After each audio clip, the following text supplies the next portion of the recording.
Hey guys, welcome back to an civil services Patna. आइए आज से हम लोग करंट अफेयर्स का एमसीक्यू फॉर्मेट में सारे क्वेश्चन को डिस्कस करना शुरुआत करते हैं, क्योंकि मैंने देखा है कि आप लोगों को थोड़ा इंटरेस्ट जो है ऑब्जेक्टिव सब्जेक्टिव टाइप में पढ़ने में कम आ रहा है। इसको लेकर मैंने क्या सोचा है कि आपको जो है ऑब्जेक्टिव टाइप से पढ़ाया जाएगा, ठीक है। और इसमें जो है आपको साल भर के इम्पोर्टेंट करंट अफेयर्स मिलेंगे, स्पेशल फॉर शिक्षक भर्ती परीक्षा और बिहार दरोगा एंड 69 बीपीएससी। तो इसमें जो आपको जो मिलेंगे एमसीक्यू फॉर्मेट में करंट अफेयर्स, उसमें से मैं गारंटी लेती हूँ कि आपके 70 to 80% क्वेश्चन जो है वो सॉल्व हो जाएंगे। और रिजल्ट के लिए आपको 70 to 80% क्वेश्चन आने मतलब सही होने जरूरी होते हैं ना। तो इसी के संदर्भ में मैं आपको बताना चाहती हूँ कि आज से जो आपको जो फॉर्मेट मिलेगा क्वेश्चन का करंट अफेयर्स का, वो मिलेगा आपको ऑब्जेक्टिव टाइप से, ठीक है, ऑब्जेक्टिव टाइप से। इसमें जो है मैं आपको बताऊंगी, इसमें जो क्वेश्चन जो अराइव या ड्राइव किए जाएंगे वो रहेंगे प्रतियोगिता दर्पण का monthly PD plus speedy plus घटना चक्र, इन सब से मिलाकर जो है आपको जो है क्वेश्चन देखने को मिलेंगे, ठीक है। और इन सबको ही और इसके साथ ही जो डेली करंट अफेयर्स में जो अभी, क्योंकि चूंकि आप लोगों का एग्जाम अगस्त मंथ में, तो जुलाई तक का करंट अफेयर्स प्रोबेबली जो डेली के होते हैं उसमें से भी जो रिसेंट टाइम में जो होते हैं ना दोस्तों, वो ज्यादा इंपॉर्टेंट होते हैं, ठीक है।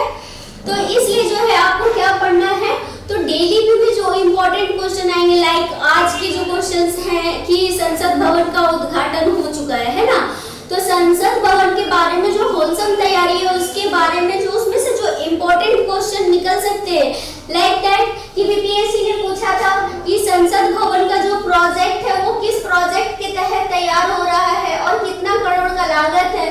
तो ऑप्शन में था 970 करोड़ का लागत था, और किस प्रोजेक्ट के तहत बनाया जा रहा है, तो ये है सेंट्रल विस्टा प्रोजेक्ट। कौन सा प्रोजेक्ट है?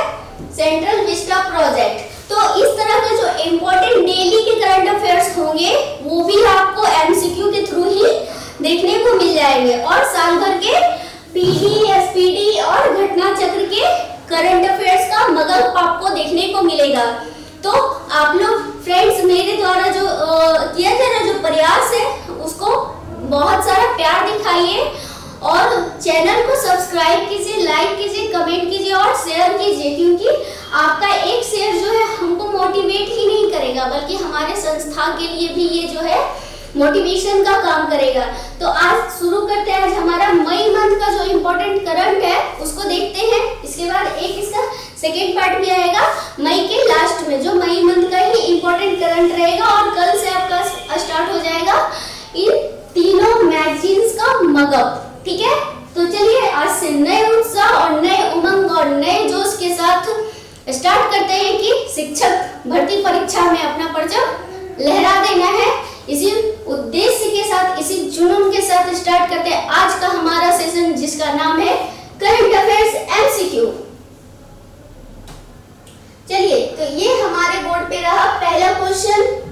ये है हमारा पहला क्वेश्चन, सीबीआई के नए डायरेक्टर कौन बने हैं? सीबीआई के नए director, CBI for central bureau of investigation, ठीक है। तो राष्ट्रीय जांच एजेंसी की जो हेड बने हैं, हेड वो कौन है? तो इनका नाम है प्रवीण सूद। क्या है इनका नाम? प्रवीण सूद, ठीक है। तो सही ऑप्शन क्या हो जाएगा? प्रवीण सूद हो जाएगा। इसी में एक ऑप्शन आपको देखने को मिलेगा रवनीत कौर, इसके बारे में क्वेश्चन है इसलिए मैं आपको अभी नहीं बताऊंगी। तो चलिए नेक्स्ट हमारा क्वेश्चन है, अच्छा जायसवाल जी से एक क्वेश्चन याद आता है, यशस्वी जायसवाल। क्या नाम है? यशस्वी जायसवाल। और ये न्यूज में क्यों है?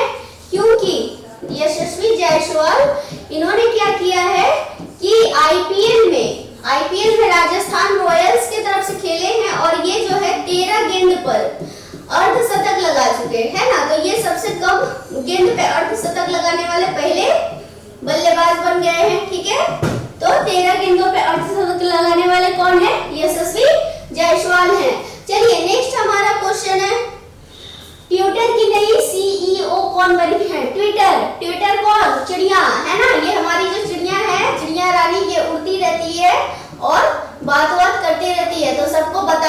रहती है। तो यही हमारी ट्विटर का क्या लोगो है, चिड़िया। तो ट्विटर का जो सीईओ बना है, ट्विटर का सीईओ चीफ एग्जीक्यूटिव ऑफिसर, ये कौन है? Linda Yaccarino. कौन है? Linda Yaccarino. चलिए नेक्स्ट हमारा क्वेश्चन है,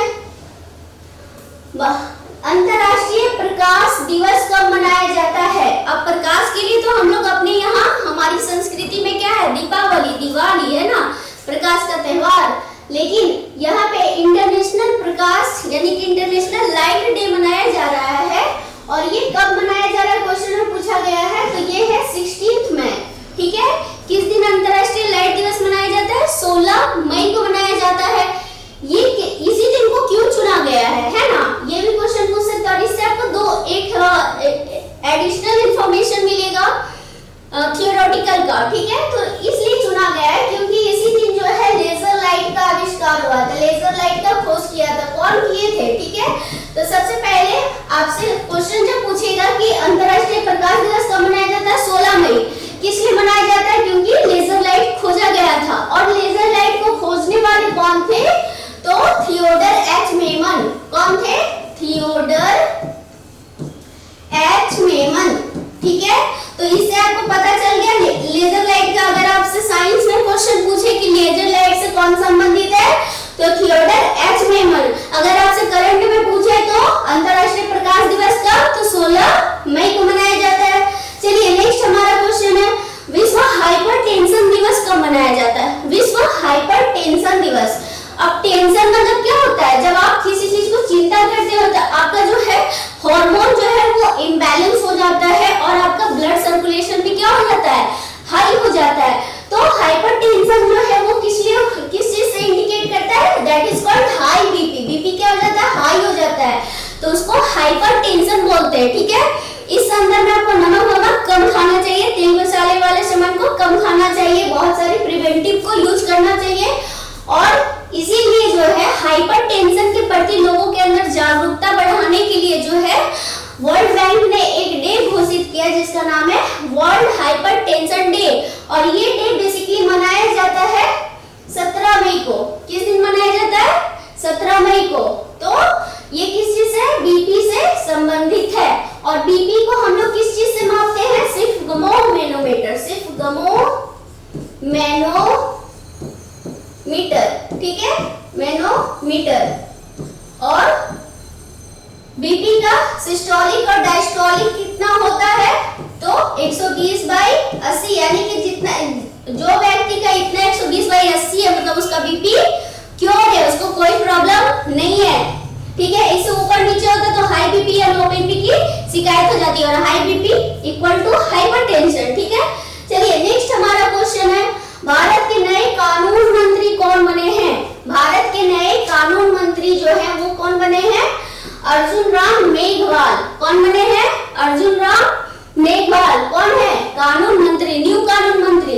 तो पुराने कानून मंत्री कौन थे? पुराने थे, इससे पहले जो कानून मंत्री थे वो कौन थे? किरण रिजिजू। और इनका संबंध किससे है? नॉर्थ ईस्ट इंडिया से, किरण रिजिजू।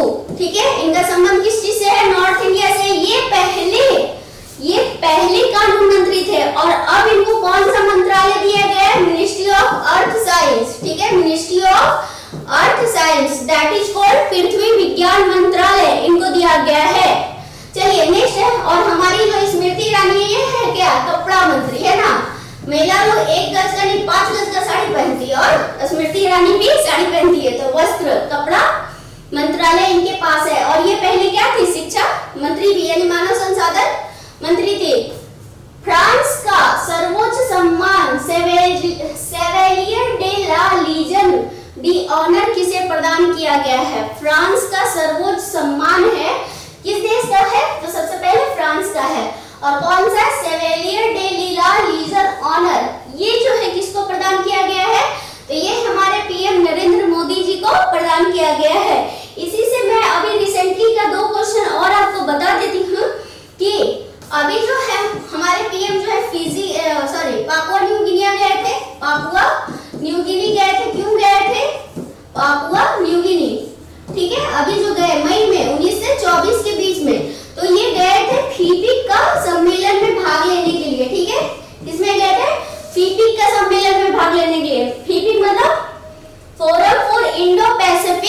आइसलैंडिक कॉर्पोरेशन द्वीपीय देशों का है, प्रशांत महासागर के हिंद और प्रशांत महासागर के 14 द्वीपीय देशों का समूह होता है जिसका नाम है फिफिक। भारत इसमें जो है भाग लेने के लिए गए थे, पापुआ न्यू गिनी। तो यहाँ पे जो है इनको दिया गया था एक लोगोहू, ठीक है, इनको जो दिया गया था सम्मान, इसमें देखिए है तो इसका बहुत लंबा नाम, लेकिन लास्ट में अगर लोगोहू है तो ये दिया गया पापुआ न्यू गिनी के द्वारा, और अगर इसमें लास्ट में रहेगा आपका फिजी तो ये इसमें दिया गया है फिजी के द्वारा। किसको? हमारे पीएम नरेंद्र मोदी को रिसेंटली, ठीक है।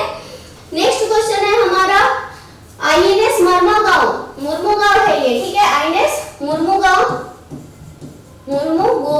ठीक है, में किस मिसाइल का सफल परीक्षण इंडियन नेवी ने किया है?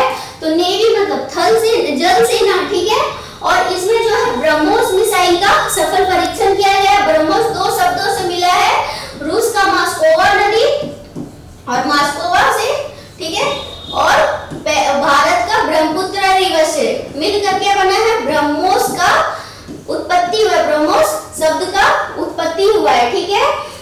और इसी में अगर हम देखते हैं ब्रह्मोस जो है वो गॉर्ज से भारत में घुसती है।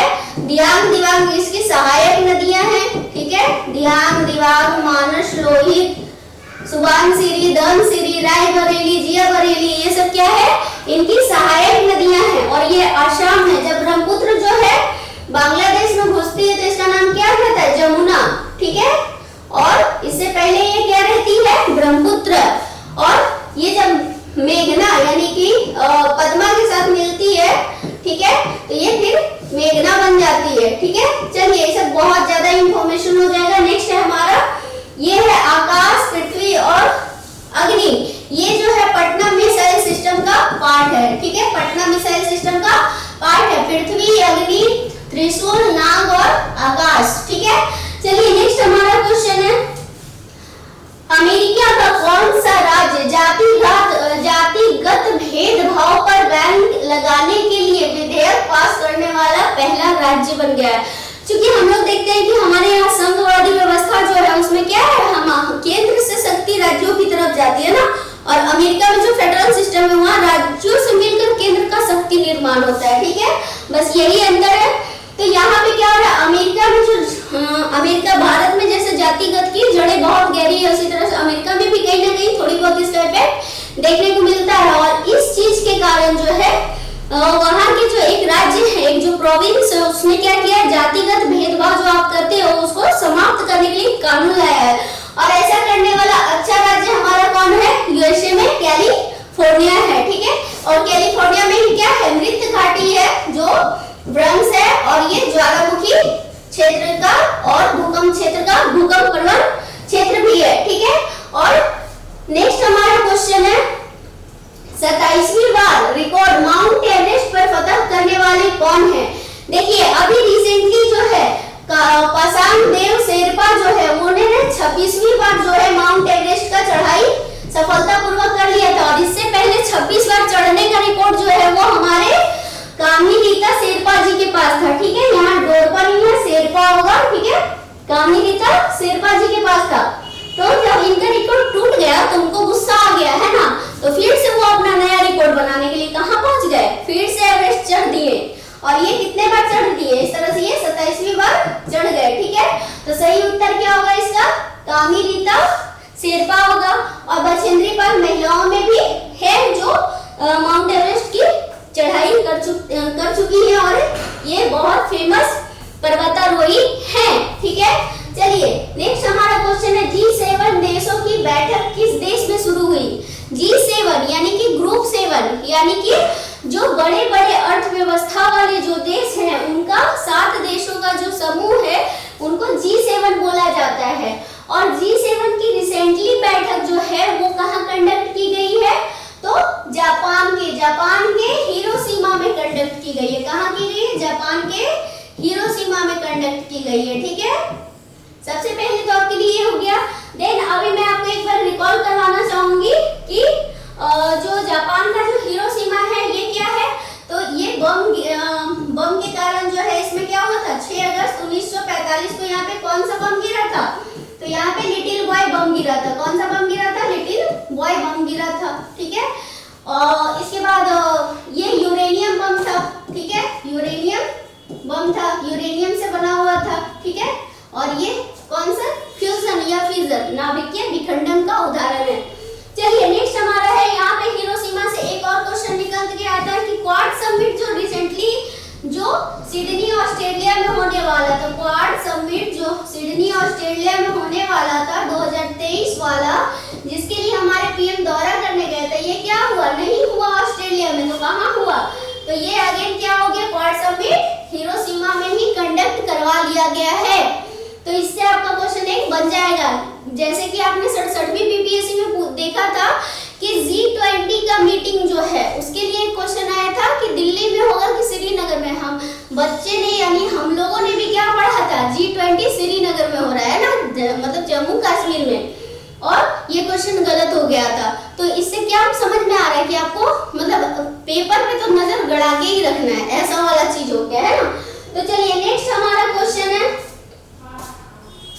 नेक्स्ट है हमारा प्रवासी पक्षी दिवस कब मनाया जाता है? तो प्रवासी पक्षी दिवस जो है बच्चों साल में 2 बार मनाया जाता है। एक तो मनाया जाता है मई के मंथ में, एक जो मनाया जाता है वो मई के मंथ में यानी 5वें महीने में, और दूसरा मनाया जाता है अक्टूबर के मंथ में यानी कि 10वें महीने में। तो इस बार जो है 13 मई को जो है विश्व प्रवासी पक्षी दिवस मनाया गया है।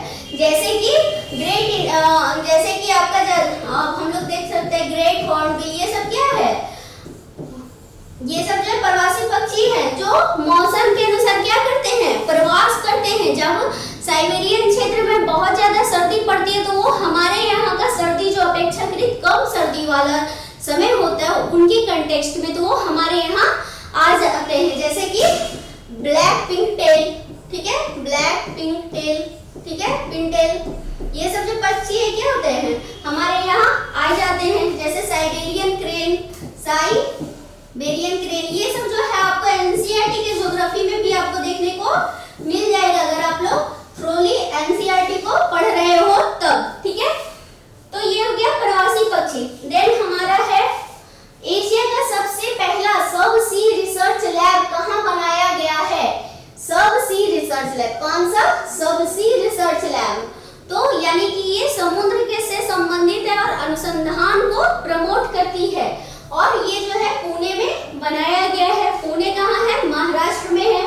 और पुणे से एक हमारा हिस्ट्री में क्या संबंधित है? पेशवाओं का गढ़ क्या था? पेशवाओं का गढ़ पुणे था। और पेशवा किससे संबंधित है? शिवाजी साम्राज्य से या मराठा साम्राज्य से संबंधित हैं।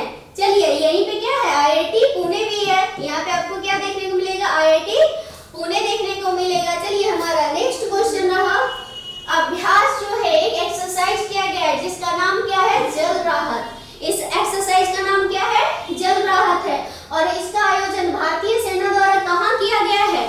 तो इसके बारे में मैं बताऊंगी, लेकिन सबसे पहले ये जल राहत एक्सरसाइज क्यों किया गया है ना, ऐसा भी क्वेश्चन बन सकता है। तो ये बाढ़ राहत हेतु मानस नदी पे, ठीक है, यानी कि ये क्या हो रहा है? एक तरह से राष्ट्रीय आपदा, मतलब एक तरह से जो आपदा है, जो आसाम में जो आपदा आती है उसमें बेसिकली बाढ़ जो है प्रमुख आपदा है ना। जैसे बिहार में कोसी नदी का मार्ग परिवर्तन के करने के कारण जो है आपदा आ जाता है बाढ़ का, तो उसी तरह से आसाम में जो ब्रह्मपुत्र नदी के कारण जो है आपदा, बाढ़नुमा आपदा देखने को मिलती है। तो बाढ़ में जो है कम से कम क्षति हो, यानी कि मैनेजमेंट के लिए जो है, आपदा प्रबंधन के लिए जो है एक एक्सरसाइज कंडक्ट करवाया गया है जिसका नाम है जल राहत एक्सरसाइज। और मानस क्या है?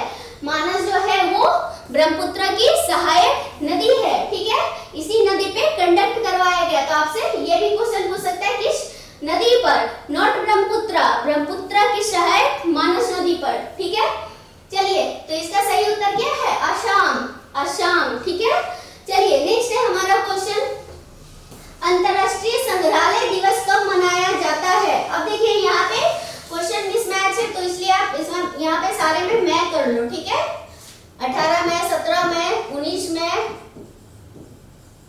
ठीक है। तो अंतरराष्ट्रीय संग्रहालय दिवस यानी कि विश्व म्यूजियम दिवस कब मनाया जाता है? तो ये 18 मई को मनाया जाता है। कब मनाया जाता है? 18 मई को मनाया जाता है। चलिए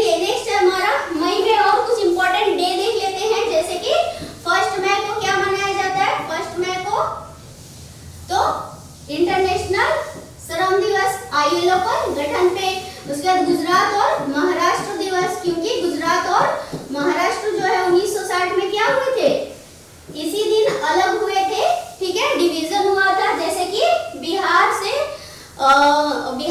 झारखंड 15 नवंबर 2000 ईस्वी को। उसी तरह से गुजरात महाराष्ट्र से अलग हुआ, दोनों का एक ही बर्थडे हो गया 1 मई को, ठीक है। उसके बाद 8 मई को जो है वो क्या मनाया जाता है, वर्ल्ड रेड क्रॉस डे, ठीक है। तो रेड क्रॉस सोसाइटी का गठन जो है इसी दिन हुआ था, इसीलिए जो है 8 मई को क्या मनाया जाता है, वर्ल्ड रेड क्रॉस डे। फिर 11 मई को जो है वो क्या मनाया जाता है, तो भारतीय यानी कि राष्ट्रीय प्रौद्योगिकी दिवस, प्रौद्योगिकी दिवस। तो राष्ट्रीय प्रौद्योगिकी दिवस क्यों मनाया जाता है, क्योंकि इसी दिन 1998 में जो है एपीजे अब्दुल कलाम और हमारे जो राष्ट्रपति हैं, सॉरी हमारे जो पीएम थे उस समय के अटल बिहारी वाजपेयी, इनके नेतृत्व में क्या किया गया था, तो ऑपरेशन देवी, ऑपरेशन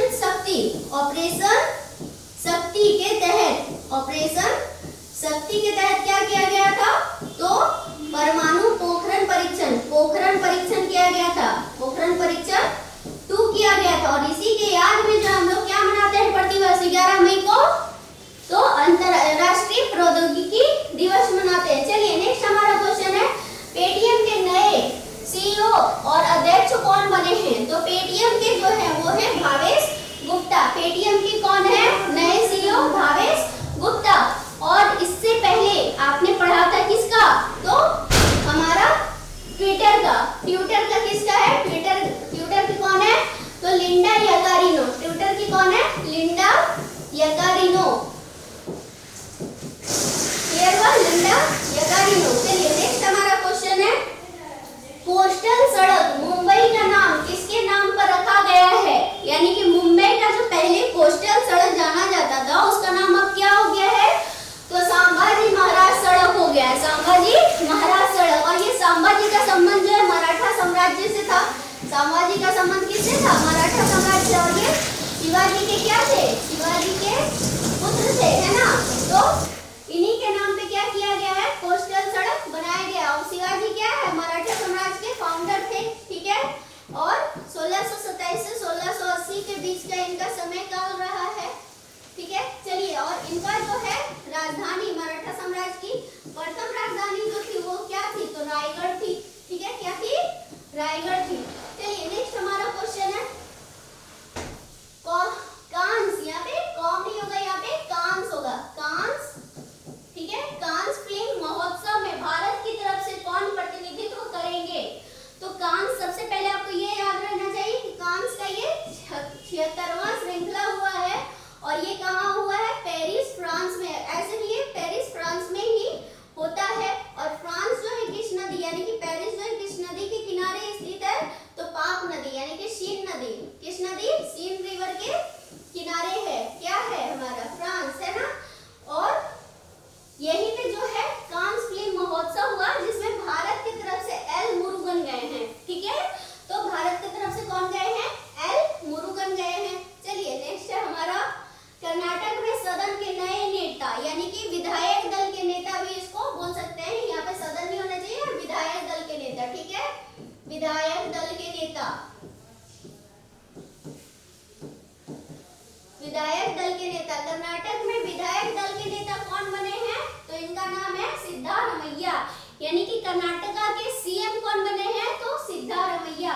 और कर्नाटका के जो डिप्टी सीएम है, जिसको डेप्यूटी सीएम है ना, उप मुख्यमंत्री, वो कौन है, डिप्टी सीएम जो है वो कौन बने हैं, तो डीके शिवकुमार, डीके शिवकुमार। और यहीं पे इनके शपथ ग्रहण समारोह में ही कौन गए थे, हमारे बिहार के सीएम गए थे नीतीश कुमार, ठीक है। और इनको जो है राज्यपाल के द्वारा, देखिए कोई भी राज्य है अगर वहां पे मुख्यमंत्री अपना शपथ लेते हैं तो वो किनके सामने लेते हैं, तो राज्यपाल के सामने लेते हैं। तो राज्यपाल में जो है कर्नाटका के राज्यपाल कौन थे, जिन्होंने सिद्धारमैया जी को क्या किया, शपथ दिलवाया, तो इनका नाम है थावरचंद गहलोत। और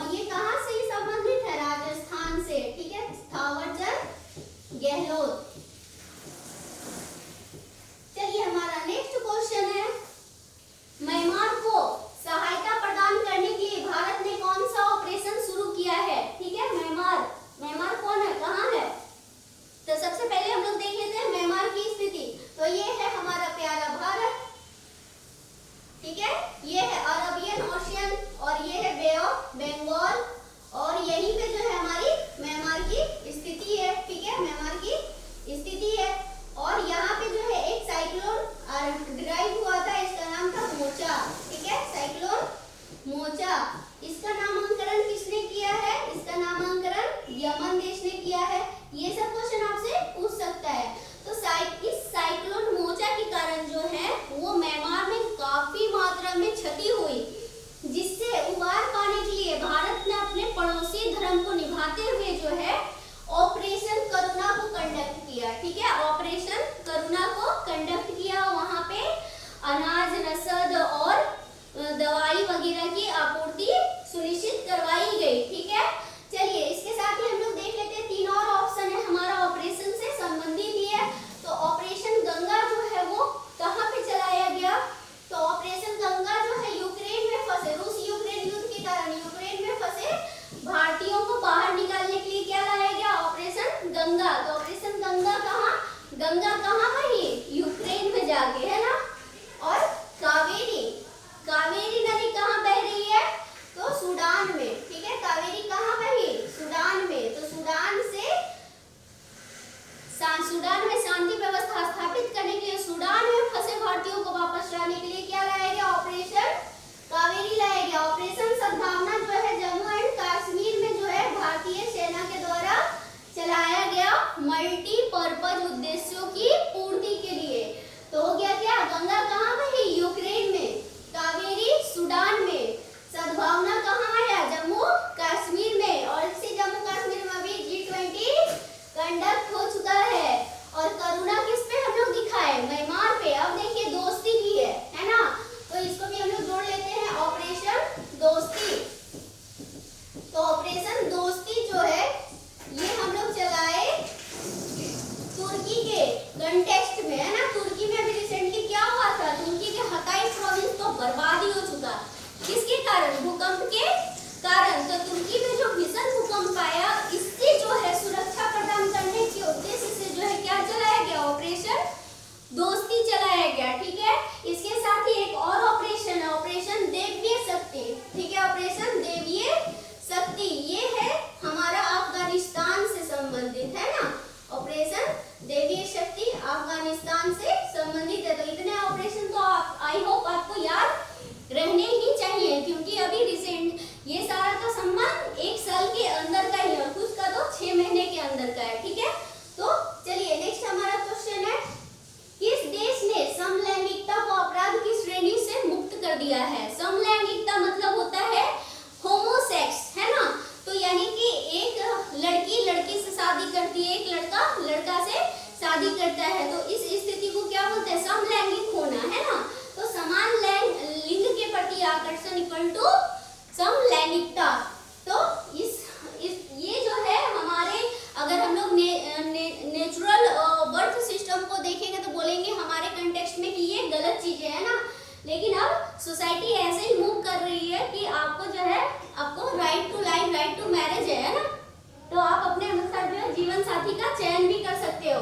तो इसी में हम लोग जो है देखते हैं क्या कि समलैंगिकता को जो है अब अपराध की श्रेणी से धीरे धीरे बहुत सारे देशों में मुक्त कर दिया जा रहा है। इससे पहले यूएसए ने किया था और अभी रिसेंटली हमारा पड़ोसी देश श्रीलंका ने किया है। और श्रीलंका के संदर्भ में हम लोग थोड़ा सा इंफॉर्मेशन देख लेते हैं। ये हमारा श्रीलंका है, इसको पूर्व का मोती बोलते हैं। इसको क्या बोलते हैं? पूर्व का मोती बोलते हैं, ठीक है।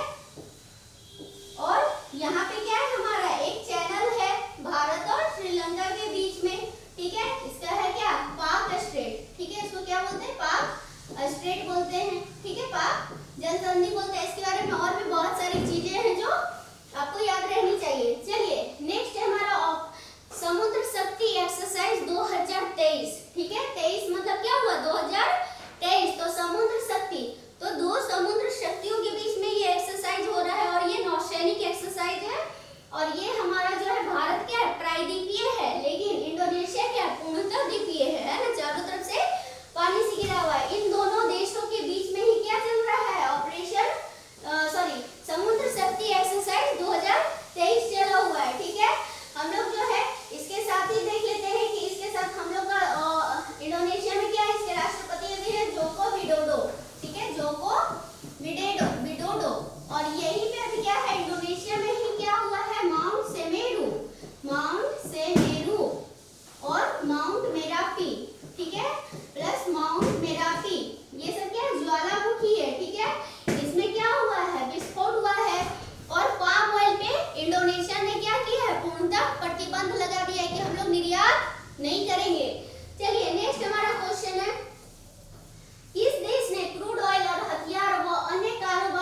पेमेंट लेने के लिए, ठीक है। चलिए रुपया से ही एक और क्वेश्चन है कि अभी रिसेंटली ही 2000 रुपए के नोट पे क्या किया गया है, बैन लगा दिया गया ऑपरेशन क्लीन मनी के तहत, ठीक है। चलिए नेक्स्ट है हमारा क्वेश्चन, संचार साथी पोर्टल को किसने लॉन्च किया है, संचार साथी पोर्टल, है ना। तो सबसे पहले ये पोर्टल जो खोए हुए मोबाइल को ट्रैक करने के लिए बनाया गया है, खोए हुए मोबाइल को ट्रैक करने के लिए बनाया गया है, ठीक है। सबसे पहले तो यही होना चाहिए। देन इसके बाद ये पोर्टल जो है ministry of electronics and IT के अंदर में आता है। तीसरी बात सी डॉट ने इसको तैयार किया है, ठीक है। चौथी बात कि इस पोर्टल को लॉन्च किया हमारे दूर संचार मंत्री यानी कि संचार मंत्री जो है वो कौन है, अश्विनी वैष्णव, ठीक है, अश्विनी वैष्णव। तो यही क्वेश्चन था हमारा, अश्विनी वैष्णव कि संचार साथी पोर्टल को किसने लॉन्च किया है, तो अश्विनी वैष्णव जी ने लॉन्च किया है। चलिए नेक्स्ट हमारा क्वेश्चन है, यूनेस्को की अस्थायी सूची में किस भारतीय, अस्थायी, ठीक है। देखिए यूनेस्को का दो सूची है, अस्थायी और एक जो यूनेस्को का वर्ल्ड हेरिटेज साइट का दर्जा दे दिया जाता है, लेकिन उससे पहले अस्थायी सूची में ही सम्मिलित किया जाता है, ठीक है। तो अस्थायी सूची में भारत की तरफ से सम्मिलित करने का मांग उठा है किसका, तो शांति निकेतन का। और शांति निकेतन किससे संबंधित है, रविंद्रनाथ टैगोर से संबंधित है। किससे संबंधित है, रविंद्रनाथ टैगोर से संबंधित है। इनको हम लोग गुरुदेव भी बोलते हैं, गुरुदेव भी बोलते हैं। इसके साथ ही 1913 ईस्वी में इनको क्या मिला था, 1913 ईस्वी में इनके रचना गीतांजलि, इनकी रचना क्या है, गीतांजलि, इनके लिए इनको क्या मिला था, गीतांजलि के लिए नोबेल अवार्ड मिला था साहित्य के क्षेत्र में, ठीक है। और ऐसा नोबेल अवार्ड पाने वाले हैं भारत ही नहीं, एशिया के प्रथम व्यक्ति थे जिनको साहित्य के क्षेत्र में नोबेल दिया गया था। नेक्स्ट हमारा क्वेश्चन है, यूपीएससी के नए अध्यक्ष कौन बने हैं, तो यूपीएससी के नए अध्यक्ष जो है मनोज सोनी जी बने हैं। अब यूपीएससी क्या है, ये कॉन्स्टिट्यूशनल बॉडी है, संवैधानिक संस्था है, ठीक है, कॉन्स्टिट्यूशनल बॉडी है। और इसका वर्णन जो है संविधान के भाग 15 में, भाग 15 में और अनुच्छेद 312 से, यानी कि कहीं कहीं आपको 308 भी रहेगा, 308 से 323 के बीच में देखने को मिलता है। इसी में आपका बीपीएससी भी आ जाएगा, शिक्षक भर्ती वालों, ठीक है। चलिए इसमें जो है इसके अध्यक्ष या सदस्यों का कार्यकाल कितना रहता है, 6 वर्ष या 65 वर्ष। इसकी रीअपॉइंटमेंट नहीं हो सकती है, ठीक है, इसकी रीअपॉइंटमेंट नहीं हो सकती है। और इसको शपथ कौन दिलवाते हैं, हमारे राष्ट्रपति जी दिलवाते हैं। तो रिसेंटली जो है अभी यूपीएससी के नए अध्यक्ष कौन बने, मनोज सोनी। और ये अजय बंगा किसके फेमस है, क्योंकि ये विश्व बैंक के क्या है, हेड हैं, है ना, विश्व बैंक के हेड हैं, कौन, अजय बंगा जी, ठीक है। ये भारतीय मूल के हैं, तो हमारे लिए गौरव की बात है। चलिए नेक्स्ट हमारा क्वेश्चन है, सबसे अधिक जीआई टैग वाला राज्य कौन है, सबसे अधिक जीआई टैग वाला। रिसेंटली अभी देखिए दूसरा जीआई टैग वाला परिवर्तन हुआ है, पहला वाला तो सेम ही था, लेकिन मैंने क्वेश्चन पहला से ही बनाया, मैं दूसरा भी बता दूंगी। तो जीआई टैग मतलब क्या होता है, ज्योग्राफिकल इंडिकेशन, ठीक है। तो सबसे अधिक जीआई टैग वाला राज्य जो है वो कौन है, तमिलनाडु। और इनके पास टोटल कितने नंबर ऑफ जीआई टैग है, 55। उत्तर प्रदेश जो है 48, इनके पास कितने हैं, 48। और कर्नाटका जो है इनके पास है 46 है, इसलिए ये फर्स्ट हो गए, ये सेकंड हो गए एंड ये थर्ड हो गए, ठीक है। तो हमारा क्या हुआ, तमिलनाडु, उत्तर प्रदेश और कर्नाटका, ठीक है। तो यहाँ पे क्या है, जीआई टैग। अब बिहार से कुछ जीआई टैग हम लोग देख लेते हैं, हमारी प्यारी कर्मभूमि, जन्मभूमि, मातृभूमि, है ना। तो बिहार, बिहार के लाल, चलिए देखते हैं, जर्दालू आम, ठीक है, जर्दालू आम। भागलपुर का फिर कतरनी चावल, सिलाव का खाजा, ठीक है, सिलाव का खाजा। मिथिला मखाना, मिथिला मखाना। मगही पान, मगही पान, इन सबको क्या है, जीआई टैग मिला हुआ है, ठीक है। ये सब क्या है, बिहार से प्रोडक्ट है। और इसी के तर्ज पे 1 डिस्ट्रिक्ट 1 प्रोडक्ट चल रहा है अभी, मिनिमम प्रोडक्ट चल रहा है जो पिछले बजट में लॉन्च हुआ है। चलिए नेक्स्ट हमारा क्वेश्चन है, आरबीआई के अनुसार कितने रुपए के नोट को सर्कुलेशन से बाहर कर दिया गया है? तो ऑपरेशन क्लीन मनी के तहत जो है आरबीआई ने क्या किया है, तो 2000 रुपए के नोट को जो है सर्कुलेशन से बाहर कर दिया है। ठीक है, इसका मेन उद्देश्य क्या है? काला धन को हटाना, ठीक है, उसको वाइट करना। और ये जो है, अब आप बताओ कि इसमें किस चीज का चित्र अंकित है? तो इसमें मंगलयान का चित्र अंकित है। ठीक है, इसमें क्या है? मंगलयान का चित्र अंकित है। और आप एक बार में 20,000 रुपया तक की जो है क्या कर सकते हो, इसको भुना सकते हो, मतलब 2000 रुपये का नोट आप जमा कर सकते हो जाके बैंक में। और ये आपको सितंबर तक ही करना है। ठीक है, तो आपके जितने लोग 2000 रुपये का नोट हम दबा के रखे थे वो निकालिए और जाके बैंक में जमा करके आइए। चलिए नेक्स्ट है हमारा एशिया पेट्रोकेमिकल इंडस्ट्रीज कॉन्फ्रेंस 2023 का आयोजन कहाँ किया गया? ठीक है, एशिया का पेट्रोकेमिकल का है ना, तो इसका जो है आयोजन नई दिल्ली में किया गया है। चलिए नेक्स्ट है हमारा क्वेश्चन, और नई दिल्ली में ही क्या हुआ है? तो त्रिपुरा का एक क्यून पाइनएप्पल है, त्रिपुरा का एक क्यून पाइनएप्पल है, यानी कि रानी अनानास है ना, पाइनएप्पल। इनको जो है अभी हमारे कृषि मंत्री नरेंद्र सिंह तोमर जी ने क्या किया, इसको लॉन्च किया है दिल्ली से। चलिए नेक्स्ट है हमारा ज्ञान वापी मस्जिद, ये ज्ञान वापी है। ठीक है, ज्ञान वापी मस्जिद में स्थित शिवलिंग की कार्बन डेटिंग करने की मांग कही जा रही है। और ये मस्जिद कहाँ पर स्थित है? तो ज्ञान वापी मस्जिद जो है वाराणसी काशी में अवस्थित है।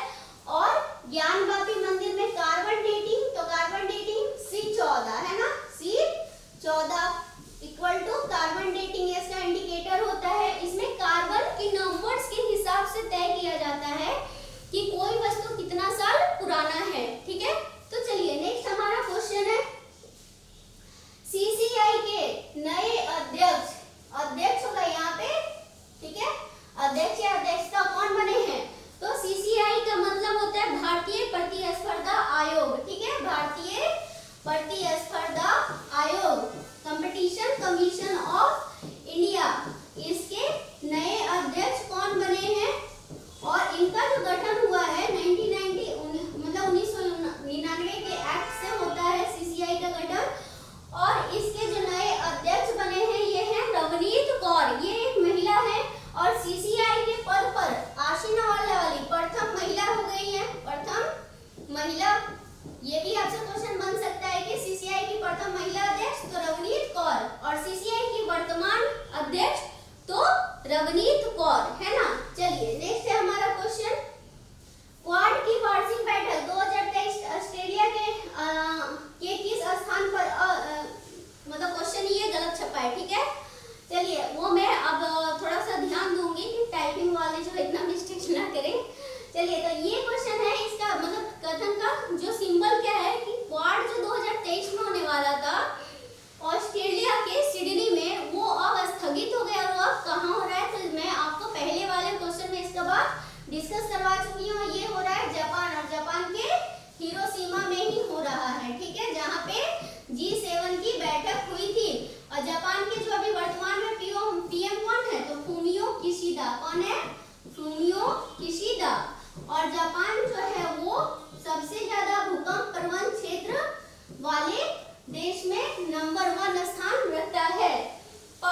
दशक, 70वें दशक और 80वें दशक के बारे में जानकारी दिया है और अभी वो 90वें दशक में पहुंचने वाले हैं ना। तो इनका जो नाम है, इनका नाम है रस्किन बॉन्ड, ठीक है। तो रस्किन बॉन्ड ने अपने पुस्तक द गोल्डन ईयर्स में अपने जीवन के 60 साल पूरे होने, 70 साल पूरे होने और 80 साल पूरे होने के अनुभवों को साझा किया है। अब देखिए इसी में एक हमारा है कस्तूरी रे, है ना। कस्तूरी रे, इनका एक बुक अभी रिसेंटली जो है वो फेमस है, Droupadi Murmu, Droupadi Murmu from tribal hinterlands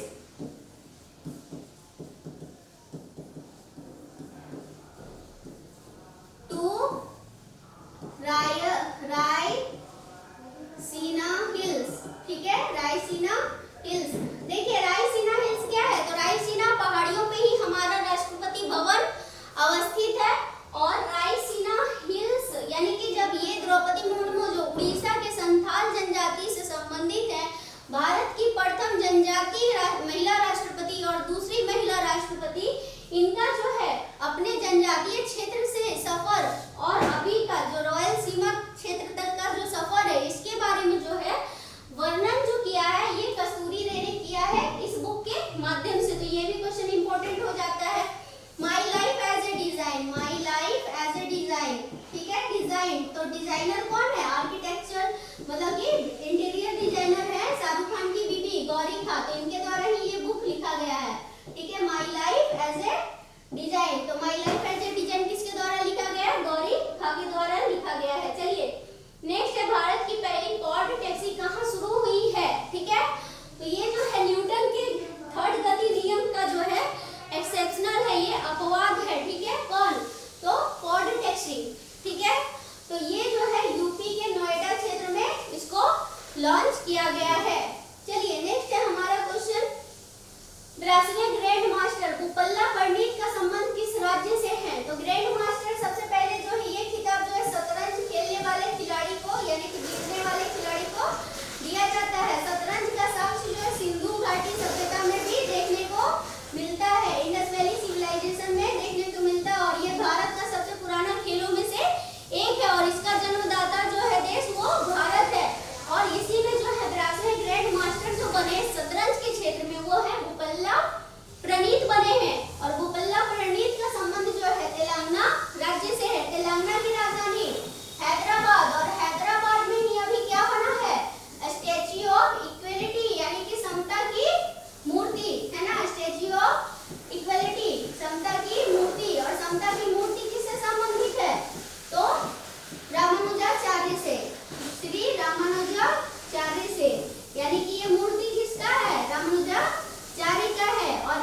mallakhamb MP का राजकीय खेल है। मलखम में क्या होता है, एक पिलर होता है, इसमें जो होते हैं प्लेयर जो है अपना प्रदर्शन करते हैं। उसी तरह से थांगटा जो है, यहाँ व्यांगटा नहीं है, थांगटा होना चाहिए। थांगटा ये कहाँ है, मणिपुर में, ठीक है। थांगटा कहाँ है, मणिपुर का है। सिलंबम जो है कर्नाटका और तमिलनाडु, कर्नाटका और तमिलनाडु, ठीक है। चलिए नेक्स्ट है हमारा क्वेश्चन, यूनाइटेड नेशन महासभा में किस दिन को विश्व सतत परिवहन दिवस के रूप में मनाया जाता है। तो यानी कि सस्टेनेबल, हम लोग यूनाइटेड नेशन डेवलपमेंट गोल 2015 से 2030 को बात करते हैं, उसको प्रमोट करते हैं।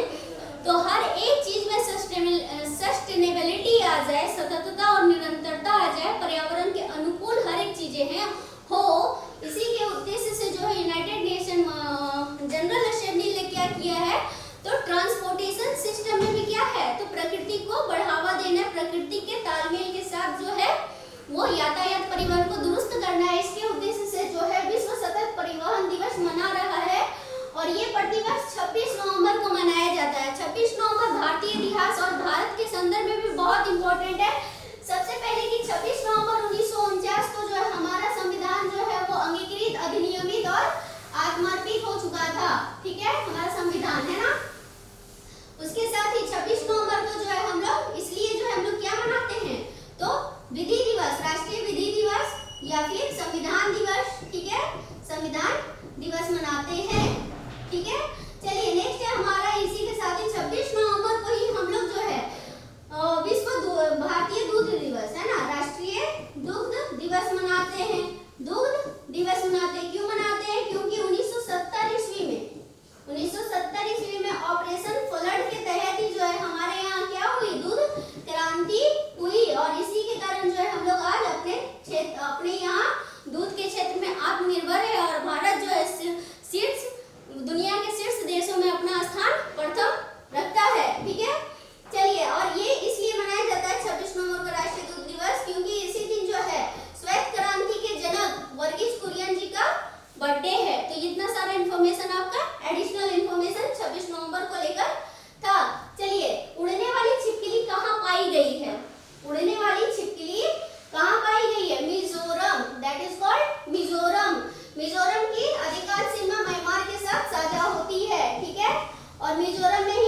कंप्लीट पिछले एक साल में जो मिले हैं उन पुरस्कार से संबंधित एमसीक्यू आपके पास कल देखने को मिलेंगे। तो आई होप सो आज का ये सेशन अच्छा लगा हो और कल आप जो है पुरस्कार को पढ़ के आइएगा। और जितना ज्यादा आप एमसीक्यू का प्रैक्टिस करोगे पढ़ने के बाद